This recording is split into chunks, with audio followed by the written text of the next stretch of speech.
रुकिए, अगर आप वेट लॉस के लिए कम खा रहे हैं, कार्डियो कर रहे हैं, फिर भी टमी कम नहीं हो रही, तो शायद प्रॉब्लम आपकी मेहनत में नहीं है।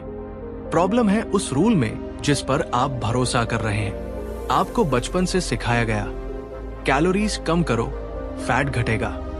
लेकिन अगर मैं आपसे कहूं कि कैलोरीज पूरी कहानी नहीं है, अगर मैं कहूं कि आपका बॉडी फैट एक्चुअली एक हार्मोनल रिस्पॉन्स है और आप अनजाने में रोज उसे स्टोर मोड में डाल रहे हैं, आज हम बात करने वाले हैं एक ऐसी किताब की जिसने फिटनेस इंडस्ट्री को चैलेंज किया।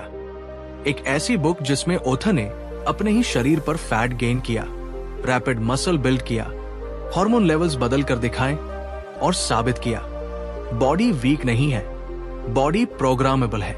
ये है the four hour body by Timothy Ferriss. लेकिन वार्निंग है, ये मोटिवेशन वीडियो नहीं है। ये वीडियो आपके खाने, सोने, एक्सरसाइज करने और अपने शरीर को देखने का नजरिया बदल सकता है। तो अगर आप रेडी है गेसवर्क छोड़कर साइंटिफिक कंट्रोल लेने के लिए, तो चलिए शुरू करते हैं। ये किताब डाइट प्लान नहीं है, ये बॉडी को समझने की ट्रेनिंग है। टिमोथी फेरिस एक एक्सपेरिमेंटर है। उनका मानना है कि हम अपनी बॉडी के विक्टिम नहीं हैं, हम रिसर्चर बन सकते हैं। उनका पहला सिद्धांत है मेजर एवरीथिंग। जब तक आप डेटा नहीं देखेंगे, आप इमोशन के आधार पर निर्णय लेते रहेंगे। अगर वेट नहीं घट रहा तो गैस मत कीजिए, मेजर कीजिए।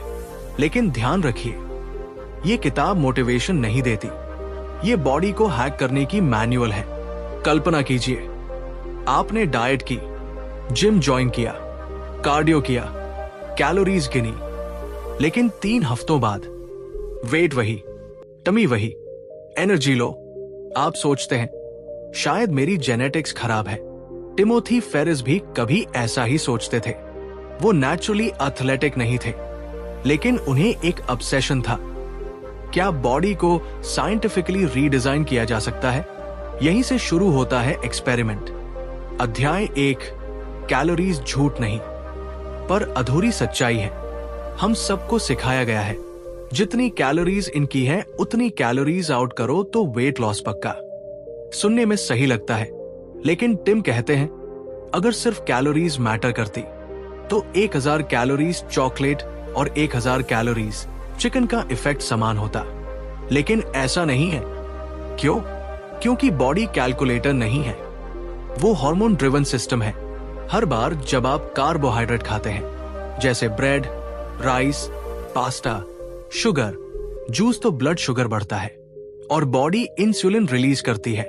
इंसुलिन का काम है ग्लूकोज को सेल्स में भेजना, लेकिन एक हिडन काम भी है, फैट बर्निंग बंद करना।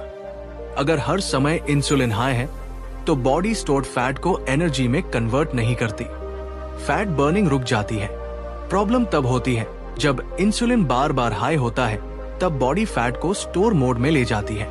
एक एग्जाम्पल से समझते हैं। सोचो आप ऑनलाइन शॉपिंग करते हो, हर बार सैलरी आते ही सब पैसा शॉपिंग में लगा देते हो। सेविंग कब होगी? सैम बॉडी में होता है। हर बार शुगर स्पाइक, फैट स्टोर। इसलिए बुक में स्लो कार्ब अप्रोच दी गई। एक 27 साल का कॉर्पोरेट एम्प्लॉय, सुबह जल्दी ऑफिस जाना होता है, ब्रेकफास्ट में जल्दी जल्दी व्हाइट ब्रेड और चाय ले लेता है, फिर 11 बजे कॉफी। लंच में मम्मी या पत्नी ने फुल टिफिन दिया होता है, जिसमें सब्जी, रोटी, दाल भात, सलाद, अचार, छाछ। इवनिंग में फिर से चाय और बिस्किट और डिनर में फिर से घर का खाना। वो ओवर ईटिंग नहीं कर रहा, लेकिन इंसुलिन दिन भर हाई। 3 साल बाद tummy visible, energy low, sleep खराब। वो सोचता है मैं तो ज्यादा नहीं खाता। यहां समस्या क्वांटिटी नहीं है, फ्रीक्वेंसी और हार्मोनल रिस्पॉन्स है। टिम ने खुद पर एक्सपेरिमेंट किया। उन्होंने सिंपल नियम बनाए। व्हाइट कार्ब्स हटाओ, जैसे white bread, sugar, white rice, muffins, candy, cookies, chips and sugary cereals. लेकिन मुझे लगता है स्टार्टिंग में डायरेक्ट हटा नहीं सकते, हमें हैबिट होती है, सो धीरे धीरे कम करके फिर बंद कर सकते हैं। हाँ, लेकिन आपकी इच्छा शक्ति मजबूत है तो आप फर्स्ट डे से कार्ब्स हटा सकते हो। हर मील में प्रोटीन लेना। इंडिया में वेजिटेरियन एंड नॉन वेजिटेरियन दोनों तरह के लोग हैं। अगर आप नॉन वेजिटेरियन हो तो आपके पास बहुत ऑप्शंस हैं। आप प्रोटीन के लिए ले सकते हो अंडे, चिकन, मछली, डेयरी उत्पाद जैसे पनीर, दही। और वेजिटेरियन के पास तो खजाना है, इतनी सारी अलग अलग दालें जैसे मूंग, मसूर, चना, तुवर, उड़द, दूध, दही, सोयाबीन, राजमा, काले चने, काबुली चने, बादाम, अखरोट, मूंगफली, चिया और कद्दू के बीज, सत्तू, अनाज जैसे बाजरा, रागी और ओट्स, सब्जियां जैसे ब्रोकोली, पालक, मशरूम और मटर। इतने सारे ऑप्शंस हैं, वाह। बीन्स और वेजिटेबल्स लेना स्टार्ट कीजिए। लिक्विड कैलोरीज लेना बंद कीजिए, मतलब कि sweetened drinks like soda, energy drinks, fruit drinks, T, coffee, alcohol, smoothies, ice cream etcetera. 5, हफ्ते में एक चीट डे। उन्होंने एक ब्रेकफास्ट एक्सपेरिमेंट किया। पहले नाश्ते में सीरियल और मिल्क लेते थे, बाद में उन्होंने एग्स, स्पिनच, लेंटिल्स लेना स्टार्ट किया। 3 हफ्तों में डिफरेंस, हंगर कम, एनर्जी स्टेबल, फैट परसेंटेज घटा। क्यों?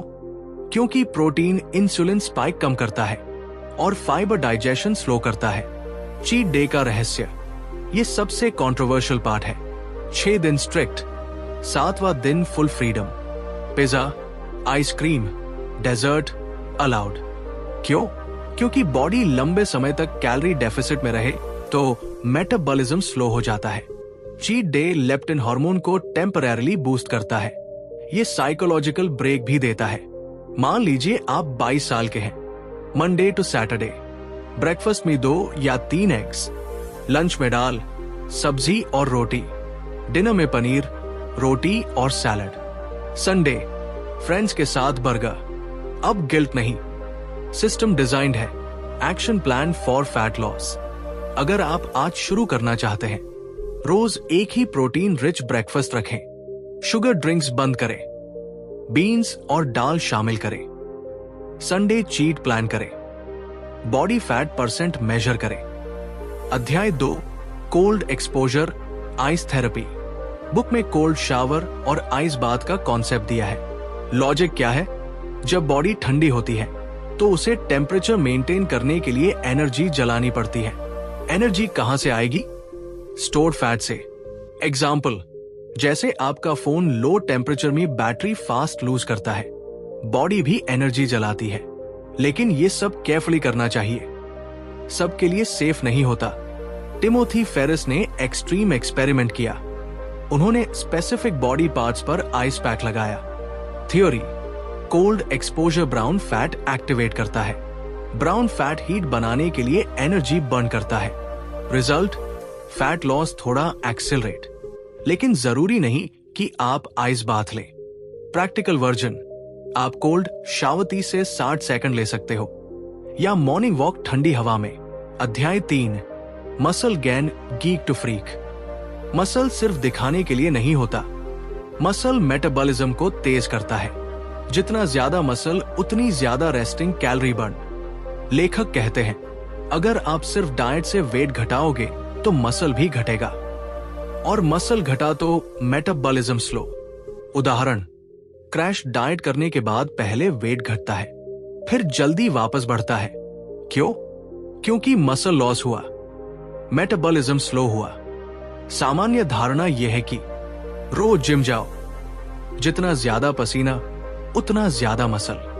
लेखक ने इसे चुनौती दी। उन्होंने मिनिमम इफेक्टिव डोज का प्रयोग किया, मतलब जितना ग्रोथ के लिए जरूरी है उतना ही स्टिम्युलस दो। उन्होंने क्या किया? सप्ताह में 2 बार हैवी कंपाउंड एक्सरसाइज, बहुत धीमी गति से रेपिटेशन, हर सेट मसल फेलियर तक। धीमी रेपिटेशन क्यों? क्योंकि मसल टेंशन समय के साथ बनता है। जितनी देर मसल दबाव में रहेगा उतना स्पष्ट सिग्नल बॉडी को मिलेगा। अब अडैप्ट करो। उन्होंने इस मेथड से कुछ ही हफ्तों में नोटिसेबल मसल गेन दर्ज किया।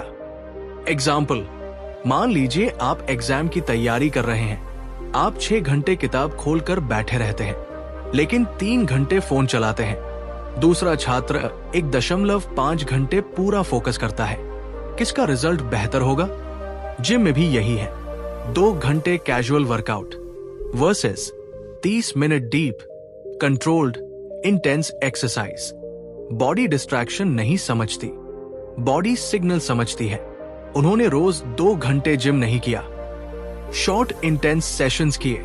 Result significant weight gain. Modern gym reality. आज रील्स देखकर लोग डेली जिम जाते हैं। Chest day, back day, leg day, abs day, लेकिन स्लीप 5 घंटे, प्रोटीन कम, स्ट्रेस हाई, मसल ग्रो नहीं करती। क्यों? मसल वर्कआउट में डैमेज होती है, ग्रोथ रिकवरी में होती है। Action plan for muscle gain. 3 दिन कंपाउंड ट्रेनिंग करें। कंपाउंड ट्रेनिंग का मतलब है ऐसी एक्सरसाइजेज जो एक साथ कई जॉइंट्स और कई मसल्स को काम में लेती है। मतलब एक एक्सरसाइज पूरा बॉडी सिस्टम एक्टिवेट। सिंपल भाषा में समझिए, अगर आप सिर्फ बाइसेप्स कर्ल करते हैं तो सिर्फ एक मसल ग्रुप काम करता है, ये आइसोलेशन एक्सरसाइज है।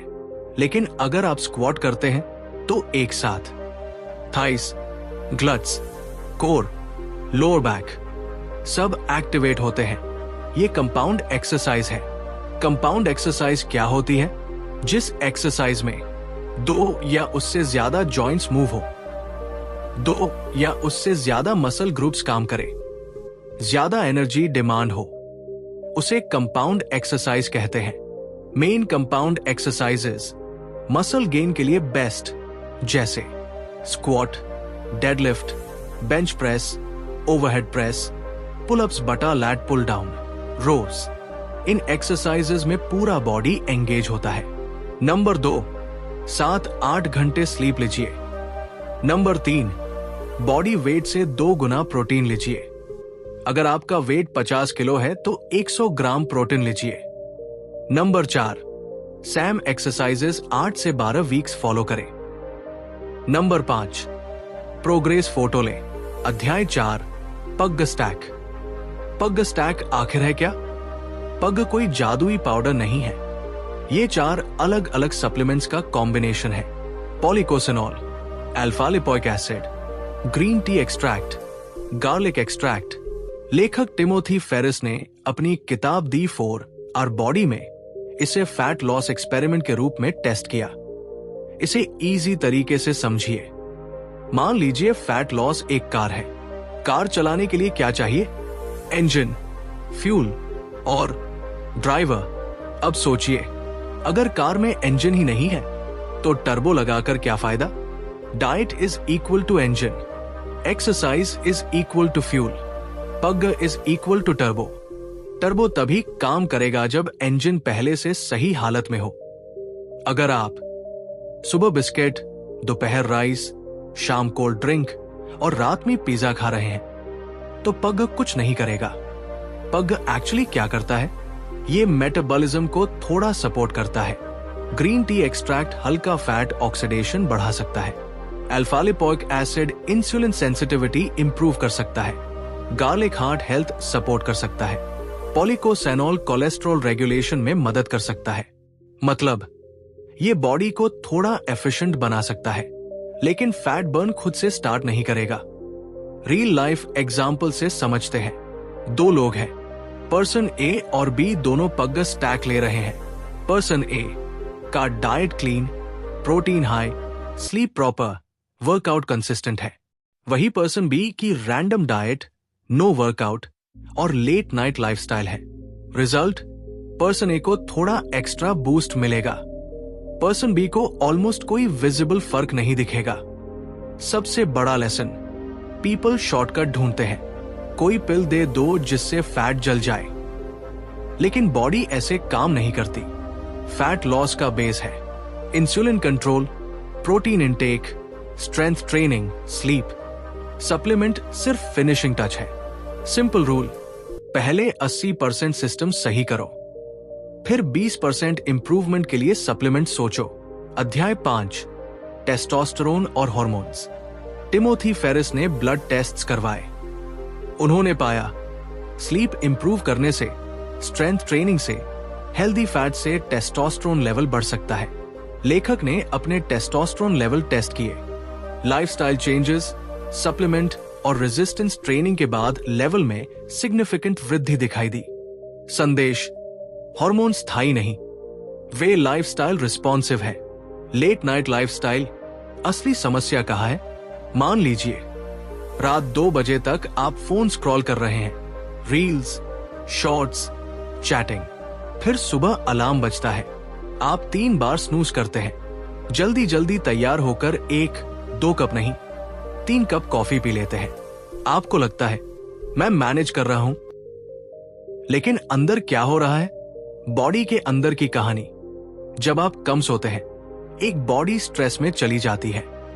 2 स्ट्रेस हार्मोन कॉर्टिसोल बढ़ जाता है। 3 बॉडी फैट स्टोर करने लगती है। 4 एनर्जी लो रहती है। 5 मूड इरिटेट हो जाता है। मतलब कम नींद यानी बॉडी सर्वाइवल मोड। बॉडी सोचती है एनर्जी बचाओ, फैट स्टोर करो। स्लीप क्यों इतनी इंपॉर्टेंट है? स्लीप सिर्फ आराम नहीं है। स्लीप मतलब बॉडी रिपेयर टाइम। जब आप सोते हैं, मसल रिपेयर होती है, फैट बर्निंग हार्मोन्स एक्टिव होते हैं, ब्रेन डिटॉक्स होता है, हंगर हार्मोन्स बैलेंस होते हैं। अगर स्लीप खराब है तो डाइट और जिम का फायदा आधा हो जाता है। आसान उदाहरण: मान लीजिए आप जिम जाते हैं, वर्कआउट के बाद मसल डैमेज होती है। ग्रोथ कब होगी? जब आप सोएंगे। अगर आप 5 घंटे ही सोते हैं तो मसल पूरी रिपेयर नहीं होगी। Result: progress slow, body tired, cravings ज्यादा, पुअर स्लीप के इफेक्ट: भूख ज्यादा लगेगी, मीठा खाने का मन करेगा, पेट की चर्बी बढ़ेगी, गुस्सा जल्दी आएगा, फोकस कम होगा। गुड स्लीप के फायदे: अगर आप 7-8 घंटे अच्छी नींद लेते हैं तो सुबह एनर्जी नेचुरल आएगी, कॉफी की जरूरत कम पड़ेगी, फैट बर्न बेहतर होगा, मूड स्टेबल रहेगा, वर्कआउट स्ट्रांग होगा। बहुत ही आसान प्रैक्टिकल स्लीप रूल्स: रात 10 बजे के बाद स्क्रीन बंद कर दें, बेडरूम में लाइट कम रखें, रोज लगभग एक ही समय पर सोए, सोने से पहले हैवी खाना न खाएं, बेड पर लेटते ही फोन हाथ में न लें। फाइनल सिंपल मैसेज: अगर फैट कम नहीं हो रहा, मसल नहीं बन रही, एनर्जी लो है, तो पहले डाइट नहीं, स्लीप चेक कीजिए। कई बार सॉल्यूशन जिम में नहीं, बेडरूम में होता है। अध्याय 6: ब्लड मार्कर्स मास्टरी। टिम का एक पावरफुल बिलीफ है, अगर आप मेजर नहीं करते तो आप गैस कर रहे हैं। ज्यादातर लोग फैट लॉस नहीं हो रहा तो क्या करते हैं? कैलोरीज और कम कर देते हैं, कार्डियो बढ़ा देते हैं, क्रैश डाइट शुरू कर देते हैं, लेकिन कभी ब्लड टेस्ट नहीं करवाते। यही गलती होती है। फैट लॉस प्लेटो क्यों आता है? मान लीजिए आपने डाइट सही रखी, वर्कआउट किया, शुगर बंद की, फिर भी 3-4 हफ्ते बाद वेट रुक गया। आप सोचते हैं बॉडी अडेप्ट हो गई, लेकिन कई बार रीजन हार्मोन इम्बैलेंस होता है, और हार्मोन इम्बैलेंस बाहर से दिखाई नहीं देता, वो ब्लड में दिखता है। एक थायराइड मेटाबॉलिज्म का कंट्रोलर। थायराइड हार्मोन डिसाइड करता है कि आपकी बॉडी कितनी तेजी से कैलोरीज बर्न करेगी। अगर थायराइड लो है, हाइपोथायराइड, मेटाबॉलिज्म स्लो, वेट आसानी से बढ़ेगा, फैट लॉस मुश्किल, थकान ज्यादा, हेयर फॉल। अब सोचिए, अगर आपका थायराइड लो है और आप डाइट और कम कर रहे हैं तो बॉडी और स्ट्रेस में जाएगी। सॉल्यूशन: पहले thyroid test, 2 vitamin D hidden fat loss factor. Bharat में बहुत लोगों का विटामिन डी लो होता है। लो विटामिन डी से fat loss slow, mood low, energy कम, टेस्टोस्टेरोन भी प्रभावित। कई बार सप्लीमेंट लेने से एनर्जी इंप्रूव हो जाती है और वर्कआउट बेटर होने लगता है। 3, टेस्टोस्टेरोन, मसल और फैट दोनों पर असर। पुरुषों और महिलाओं दोनों में टेस्टोस्टेरोन होता है। Low testosterone, muscle gain slow, fat storage ज्यादा, मोटिवेशन कम, recovery slow, late night lifestyle, stress, poor sleep, testosterone गिरा देते हैं। अगर लेवल लो है, तो सिर्फ जिम से रिजल्ट लिमिटेड होगा। 4 कोलेस्ट्रॉल सिर्फ दुश्मन नहीं। हम सोचते हैं कोलेस्ट्रॉल खराब है, लेकिन हॉर्मोन्स कोलेस्ट्रॉल से बनते हैं। अगर कोलेस्ट्रॉल बहुत लो है तो हार्मोन प्रोडक्शन प्रभावित हो सकता है। बैलेंस जरूरी है। रियल लाइफ एग्जाम्पल, एक 28 साल का आदमी, जिम 5 दिन, डाइट क्लीन, शुगर बंद, फिर भी फैट नहीं घट रहा। ब्लड टेस्ट करवाया, विटामिन डी बहुत लो, टेस्टोस्टेरोन बॉर्डरलाइन लो। डॉक्टर की गाइडेंस में करेक्शन हुआ। 2 महीने बाद प्रोग्रेस शुरू। प्रॉब्लम डाइट नहीं थी, इंटरनल केमिस्ट्री थी।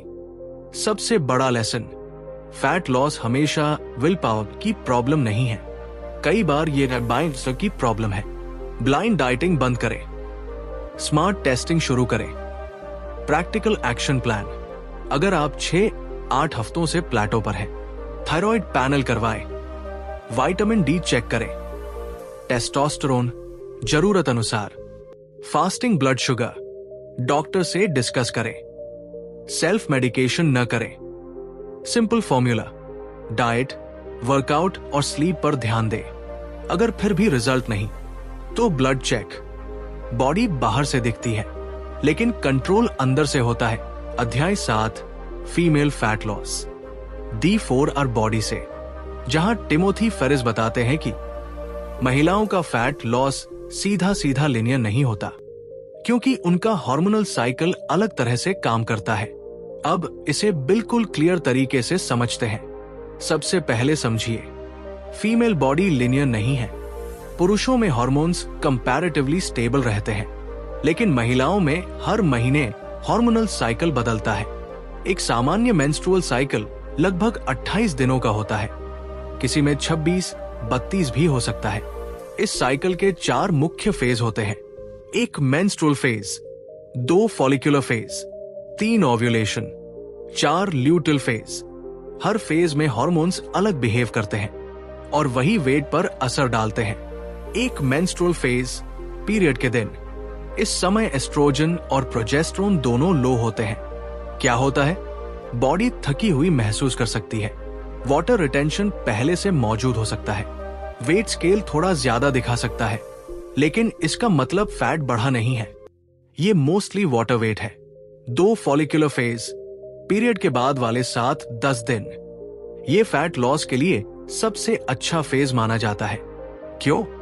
एनर्जी इंप्रूव होती है, इंसुलिन सेंसिटिविटी बेहतर होती है, वर्कआउट स्ट्रांग लगता है। अगर आप डाइट स्ट्रिक्ट फॉलो कर रही है तो इस फेज में स्केल नीचे जाता दिख सकता है। 3 ओव्यूलेशन फेज, ओव्यूलेशन के आसपास एस्ट्रोजन पीक पर होता है। इस दौरान बॉडी में हल्का वाटर रिटेंशन हो सकता है, वेट 0.5-1 kg ऊपर जा सकता है, ब्लोटिंग महसूस हो सकती है। ये फैट नहीं है, हार्मोनल वाटर शिफ्ट है। 4 ल्यूटिल फेज, पीरियड से पहले के साथ 10 दिन, ये सबसे ट्रिकी फेज है। प्रोजेस्टेरोन बढ़ता है। क्या होता है? क्रेविंग्स बढ़ती है, water retention, mood swings, weight scale बढ़ा हुआ दिख सकता है। बहुत सी महिलाएं यहां पैनिक कर जाती है, इतनी डाइट के बाद भी वेट बढ़ गया। लेकिन सच क्या है? 90% केसेस में ये वाटर रिटेंशन है, फैट गेन नहीं।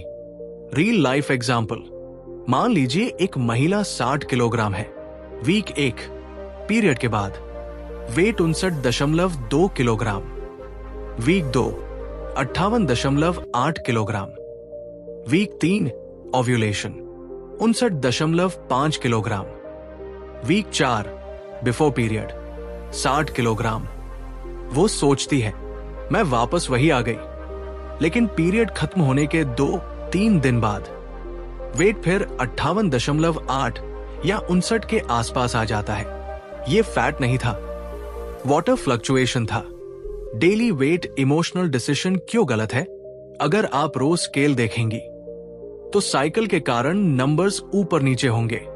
आप अननेसेसरीली डाइट और स्ट्रिक्ट कर देंगी, कैलोरीज बहुत कम कर देंगी, वर्कआउट ओवर कर देंगी, मेंटली फ्रस्ट्रेट हो जाएंगी, जबकि बॉडी नॉर्मल बायोलॉजिकल प्रोसेस में है। साइकिल बेस्ड ट्रैकिंग कैसे करें? रोज वेट लें, अगर लेना है तो लेकिन कंपैरिजन उसी साइकिल के सैम फेज से करें। मतलब इस महीने के ल्यूटिल फेज की तुलना अगले महीने के ल्यूटिल फेज से करें, तभी असली ट्रेंड दिखेगा। Practical female fat loss strategy. एक फॉलिकुलर फेज में इंटेंस वर्कआउट रखें। 2 ल्यूटिल फेज में क्रेविंग्स को हेल्दी ऑप्शन से मैनेज करें। 3 सॉल्ट थोड़ा कम रखें प्रीपीरियड फेज में। 4 वाटर इनटेक बढ़ाएं। 5 पीरियड से पहले स्केल देखकर पैनिक न करें। सबसे बड़ा लेसन, महिलाओं का फैट लॉस वीकली नहीं, मंथली ट्रेंड में देखना चाहिए।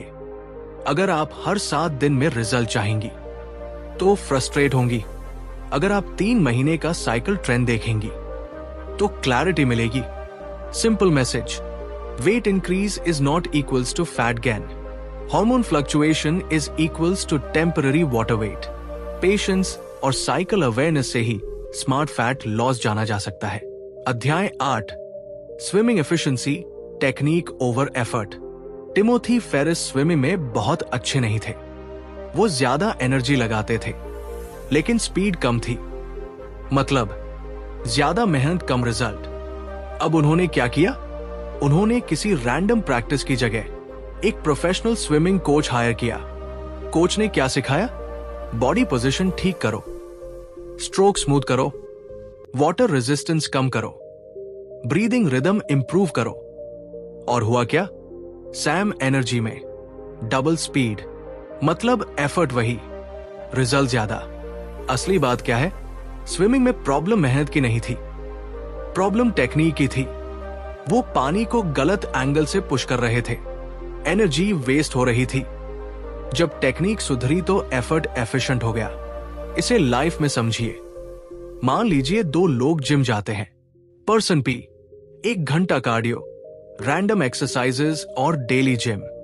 Person Q proper form, compound training और रिकवरी टाइम। कौन ग्रो करेगा? Person Q. क्यों? क्योंकि वो स्मार्ट काम कर रहा है। रियल लाइफ एग्जाम्पल सुनते हैं। 1 स्टडी एग्जाम्पल। स्टूडेंट ए 5 घंटे किताब खुली लेकिन फोकस नहीं। स्टूडेंट बी 2 घंटे डीप फोकस, फोन दूर। रिजल्ट? स्टूडेंट बी ज्यादा स्कोर। 2 business example. कोई 12 घंटे शॉप पर बैठता है लेकिन मार्केटिंग स्ट्रैटेजी नहीं। दूसरा 6 घंटे काम करता है लेकिन सही ऑफर, सही प्राइसिंग, सही प्रमोशन करता है। कौन ग्रो करेगा? जिसने स्मार्ट वर्क किया। 3 फैट लॉस एग्जाम्पल। कोई रोज 1 घंटा ट्रेडमिल लेकिन डाइट रैंडम। दूसरा 30 minute strength training, protein controlled, sleep proper. किसका रिजल्ट बेहतर? स्मार्ट अप्रोच वाला। स्विमिंग चैप्टर का डीप लेसन, एनर्जी लिमिटेड है। अगर आप गलत दिशा में मेहनत करेंगे तो थकेंगे ज्यादा, बढ़ेंगे कम। लेकिन अगर डायरेक्शन सही है तो कम मेहनत में बड़ा रिजल्ट।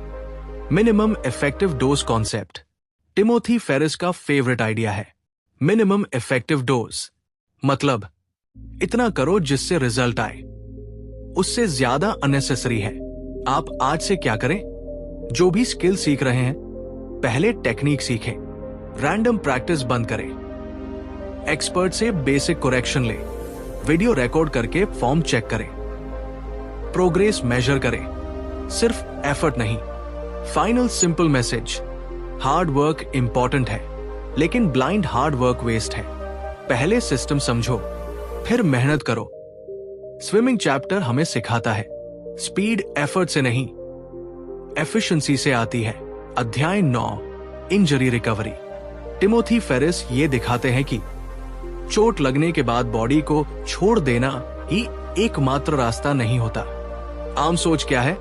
जब इंजरी होती है, घुटना दर्द, कंधा दर्द, बैक पेन, तो हम क्या करते हैं? मूवमेंट बंद, कंप्लीट रेस्ट, टाइम लगेगा सोच कर वेट। कई बार महीनों लग जाते हैं, लेकिन टिम ने देखा सिर्फ कंप्लीट रेस्ट कई बार रिकवरी को स्लो कर देता है। बॉडी असल में कैसे हील करती है? बॉडी खुद रिपेयर करती है, लेकिन रिपेयर के लिए उसे चाहिए ब्लड, न्यूट्रिएंट्स, राइट मूवमेंट। अगर ये तीनों सही मिले तो रिकवरी तेज हो सकती है। एक ब्लड फ्लो टेक्निक खून का सही पहुंचना। चोट वाली जगह पर हीलिंग तब होती है जब वहां ब्लड अच्छे से पहुंचे। ब्लड क्या लाता है? Oxygen, nutrients, repair cells. अगर ब्लड फ्लो कम है तो हीलिंग स्लो।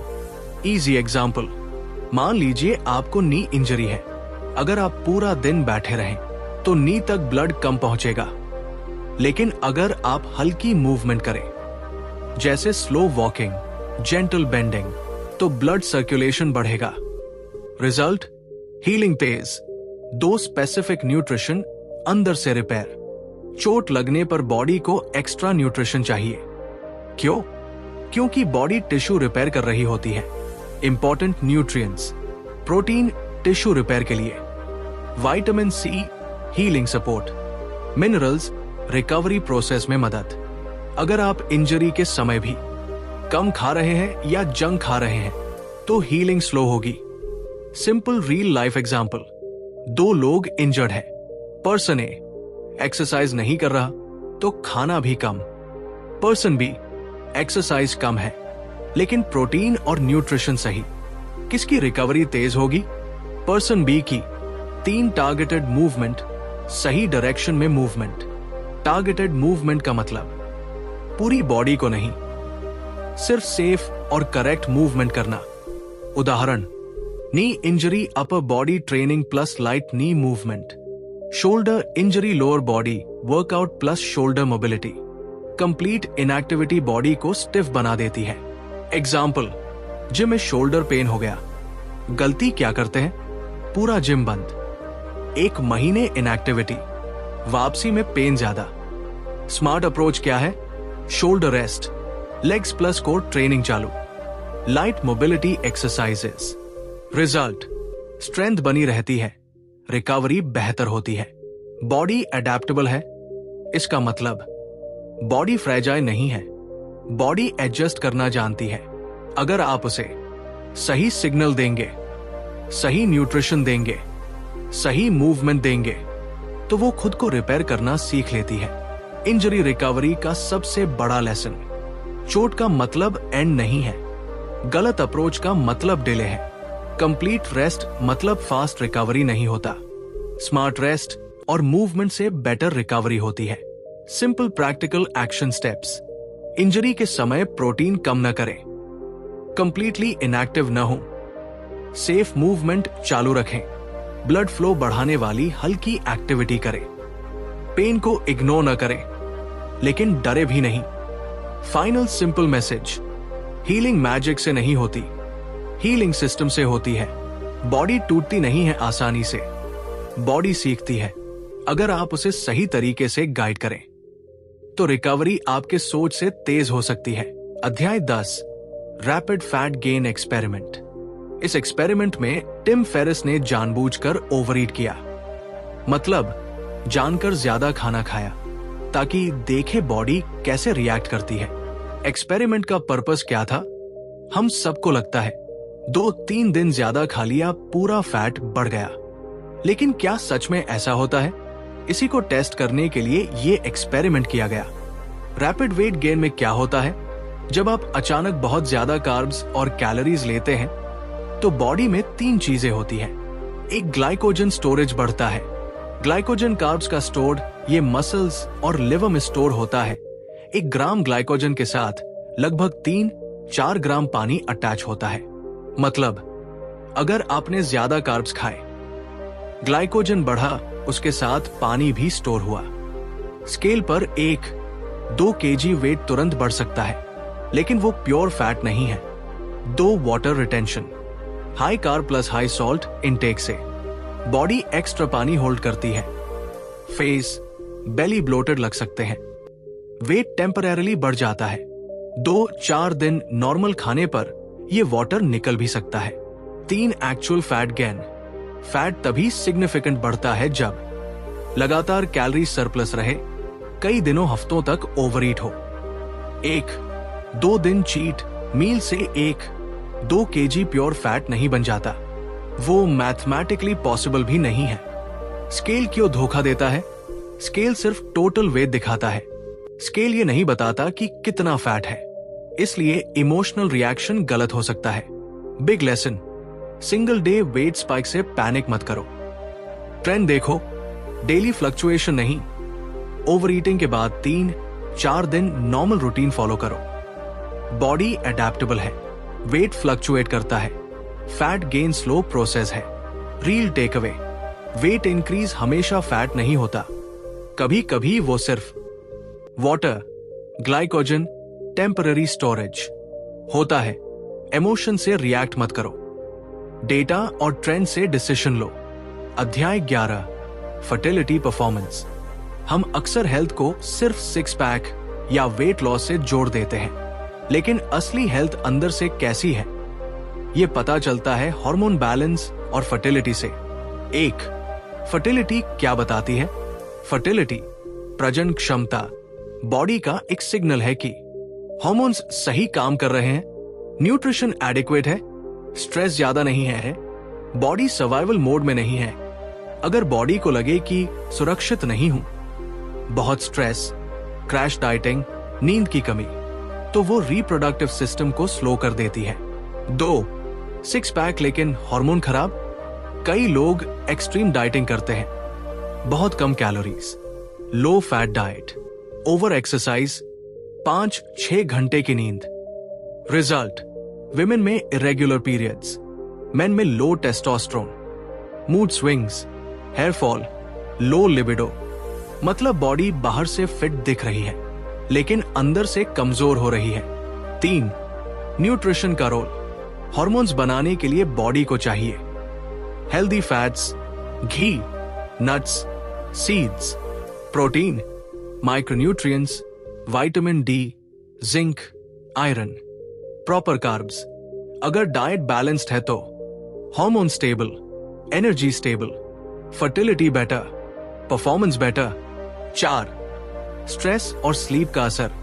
क्रॉनिक स्ट्रेस मतलब कॉर्टिसोल हाई और हाई कॉर्टिसोल मतलब हार्मोन इंबैलेंस। पुअर स्लीप से testosterone low, insulin resistance, fat storage high, और गुड स्लीप से recovery fast, hormone balance, better performance दिखता है।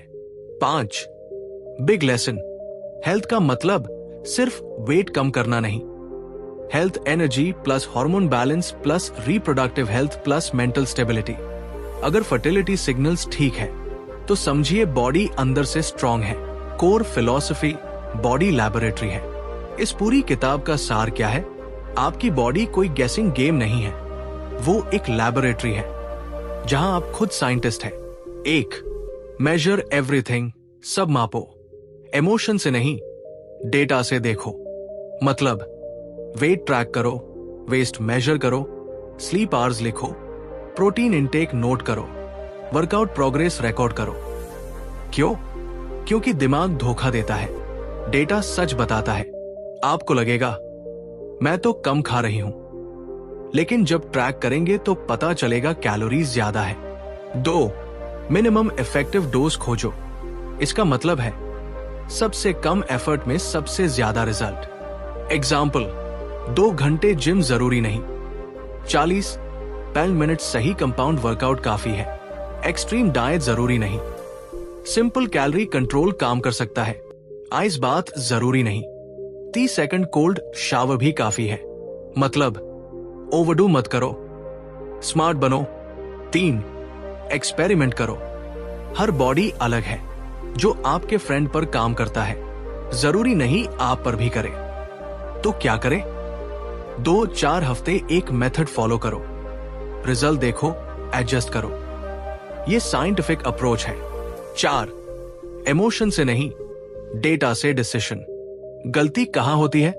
वेट एक दिन बढ़ा पैनिक, 3 दिन रिजल्ट नहीं मिला डाइट चेंज, मूड खराब वर्कआउट स्किप।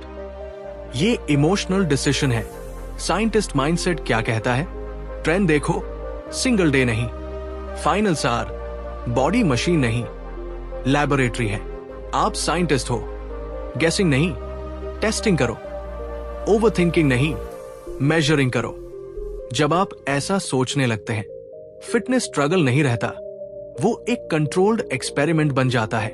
2026 प्रैक्टिकल ब्लूप्रिंट अगर आप आज से इंप्लीमेंट करना चाहते हैं, मॉर्निंग में प्रोटीन ब्रेकफास्ट और नो शुगर ड्रिंक। आफ्टरनून में दाल प्लस सब्जी एंड 10 मिनट वॉक। इवनिंग में स्ट्रेंथ ट्रेनिंग 3 दिन तक FIR। नाइट में स्क्रीन ऑफ एंड 7 घंटे स्लीप। लास्ट वीकली एक चीट डे एंड मेजरमेंट्स। ये सब के बाद मंथली प्रोग्रेस फोटो लीजिए और वेस्ट मेजर कीजिए।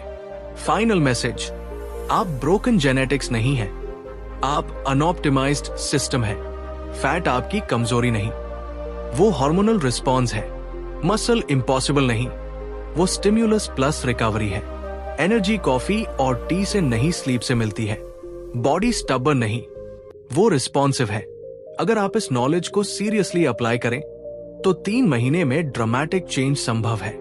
लेकिन याद रखिए, ये शॉर्टकट बुक नहीं है, ये रिस्पॉन्सिबिलिटी बुक है। अब सवाल है, क्या आप एक्सपेरिमेंटर बनेंगे या हमेशा गेस करते रहेंगे? तो इस पूरी किताब का असली मैसेज क्या है? ये किताब वेट लॉस की नहीं है, ये 6 पैक की नहीं है, ये एक्सट्रीम डाइटिंग की नहीं है। ये किताब आपको एक नई आइडेंटिटी देती है। आप पेशेंट नहीं हैं, आप विक्टिम नहीं हैं, आप अपनी बॉडी के साइंटिस्ट हैं। जब भी लाइफ में प्रॉब्लम आए, fat loss plateau, low energy, mood swings, confusion, अब आप पैनिक नहीं करेंगे। आप पूछेंगे, डेटा क्या कह रहा है? मिनिमम इफेक्टिव डोज क्या है? मैं क्या एक्सपेरिमेंट कर सकता हूं? यही माइंडसेट डिफरेंस बनाता है। सक्सेस रैंडम नहीं होती, हेल्थ लक से नहीं मिलती, क्लैरिटी मेजरमेंट से आती है। अब चॉइस आपकी है, इमोशन से रिएक्ट करना है या डेटा से डिजाइन करना है। आपकी बॉडी एक लैबोरेटरी है और एक्सपेरिमेंट आज से शुरू होता है। अगर आपको ये समरी वैल्यूएबल लगी हो तो वीडियो को लाइक कीजिए, चैनल को सब्सक्राइब कीजिए और कमेंट में लिखिए, I am the scientist of my body. अगली पावरफुल बुक समरी में मिलते हैं।